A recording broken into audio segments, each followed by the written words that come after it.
Para po sa devotion natin na foreknowledge, ito po yung tanong natin.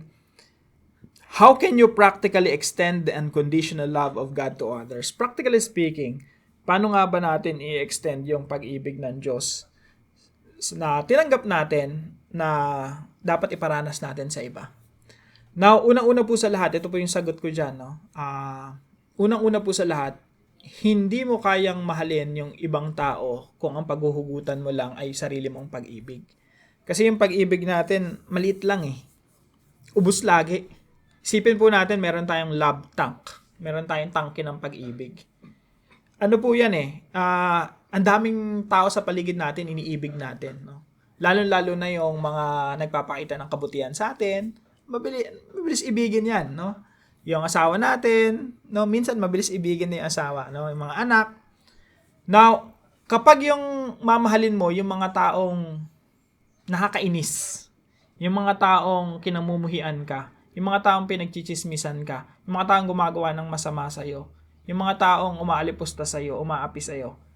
Ang hirap mahalin nun eh. Yung love tank mo, ubus agad sa kanila. Yung salok ka ng salok, no? Igib ka ng igib dun sa love tank mo, binubuhos mo sa kanila. Pero, ang hirap nilang ibigin, talagang iba eh, ubus talaga yung love tank mo eh. Kaya nga, mga kapatid, kapag ang love tank natin ay nakabase lang sa atin, talagang, depleted yan, ubus agad yan. Pero kapag ang pag-ibig natin ay parang ocean, no?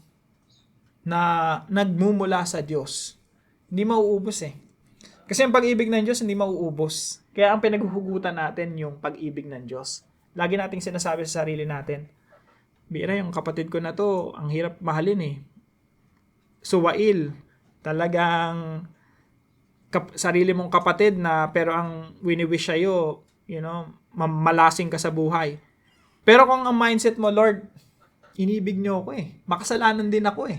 Pareho lang ako ng kapatid ko na to eh. Pareho lang ako ng pinsan ko na to. Pareho lang ako ng kaibigan ko na to na masama eh. Pero inibig niyo ako. Sa inyo talaga ako hugot. Kung paano niyo ako minahal, mamahalin ko rin tong tao na to. Meron po tayong paghuhugutan. At yung paghuhugutan po natin yung pag-ibig ng Diyos sa atin. Pag-ibig ni Kristo sa atin.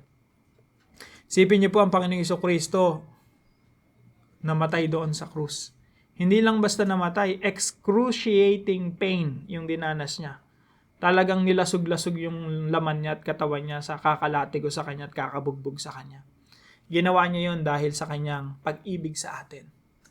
Now, tayo mga kapatid, yung mamahalin natin yung kapwa natin na kapwa natin makasalanan din, hindi naman tayo lalasog-lasugin sa krus eh. Hindi na tayo ipapako sa krus. Hindi na tayo lalatiguhin eh. 'Di ba? Iba yung ginawa ng Panginoon eh. Talagang ang lalim, ang lawak ng pag-ibig niya sa atin. Tayo, sinasabi sa atin ng Panginoon, mahalin mo lang, ibigin mo, gawan mo ng kabutihan. Hindi ka na nga ipapako sa krus eh. 'Di ba? Ibig sabihin, mas madali na nga lang sa atin yung ibigin yung kapwa kasi hindi naman tayo nire-require ng Diyos na mapako pa sa krus eh. Sinasabi lang ng Biblia, gawan mo ng kabutihan yung mga taong umaalipos sa iyo. Panalangin mo yung nagpa-persecute sa iyo, umuusig sa iyo. Gawan mo sila ng kabutihan. Bless those who curse you. That's how to love them. So, mga kapatid, kung sa ganung perspective, mas mabilis umibig sa iba.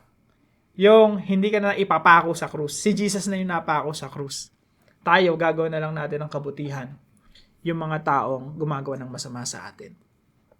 So, mga kapatid, how can you practically extend the unconditional love of God to others? Simulan natin yan sa panalangin. Pag-pray natin sila.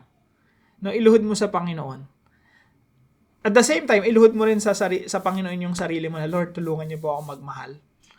Ayokong sigawan tong tao na to. Kung asawa mo yan, o churchmate mo, o workmate mo, nakikita mo sa trabaho araw-araw. Kesa dabugan mo, o gawan mo ng masama, simulan mo sa panalangin. Gawan mo sila ng kabutihan sa pamamagitan ng panalangin. Kasi alam niyo po, walang natatalo sa umiibig. Lahat ng umiibig, panalo. Mas mabuti pang ikaw ang masaktan kesa sa ikaw ang makasakit. Kasi ang taong nasasaktan dahil umiibig, laging panalo. Tandaan niyo po yan. Ang nagsabi sa akin yan, nung asawa ko, nung girlfriend ko pa lang siya. No? Tumanim talaga sa isip ko na walang natatalo na umiibig. Alam niyo po yung natatalo, sila yung haters. Punong-puno ng galit. Punong-puno ng hindi pagpapatawad. Punong-puno ng inis. Doon pa lang sa naiinis ka, talo ka na eh. Pero kung ikaw yung umiibig, lagi kang panalo. So I hope lahat po tayo maging panalo, mga kapatid, no? Mas piliin nating umibig kaysa magalit. And by the way, yung pag-ibig ang mas mahirap na desisyon. Kasi napakabilis lang magalit. Ang bilis lang magalit kahit sa Diyos eh. Mas mabilis sa Diyos ang magalit at puksain yung sangkatauhan. Puksain tayo. Pero ang pinili ng Diyos, yung hard path. Yung hardest decision. And that is to love. To the point of dying on the cross. So, in the same way, mga kapatid, piliin natin yung hardest path. Yung pinakamahirap na daan. At yung pinakamahirap na daan ay ang daan ng pag-ibig. At dyan po, wala tayong katalo-talo. So, magandang umaga po sa inyo. Magkita-kita po tayo muli bukas, 5:00 ng umaga, dito sa ating Daily Devotions.